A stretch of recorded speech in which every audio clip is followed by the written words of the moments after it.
Pre-menopause. Ano ba ito? Mga sintomas at paano ito haharapin? Hello mga best! Today, I'll be talking about pre-menopause. Ano nga ba ito? Paano ba ito nakaka-apekto sa ating mga katawan? Tara, let's talk about it. Okay, what is a pre-menopause? Ang pre-menopause ay ang transition period bago ang menopause. Ito ay karaniwang nagsisimula sa mga edad 40 to 50 years old.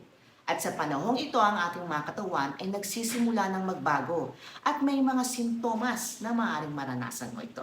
At ang mga sintomas ay ito. First, irregular periods. Hindi na regular ang dalaw. And second, hot flashes. Nakakaranas ng mga hot flashes. Parang biglang init sa katawan. Third, mood swings. Nag-iiba ang mood. Minsan masaya, minsan malungkot. Next is sleep disturbances. Nahihirapan matulog. And other symptoms, may iba pang mga simptomas tulad ng pagtaas ng timbang, pagbaksak ng buhok, at pagkapagod. Well, how to handle premenopause symptoms? First is healthy diet. Kumain ng masustansyang pagkain, mayaman sa calcium at vitamins.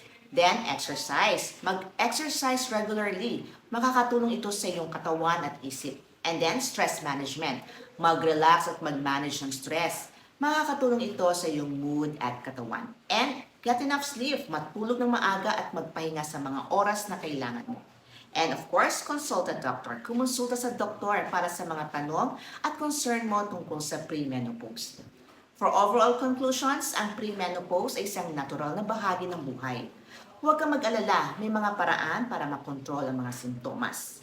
So that's it guys. Thanks for watching and don't forget to subscribe for more health-related content.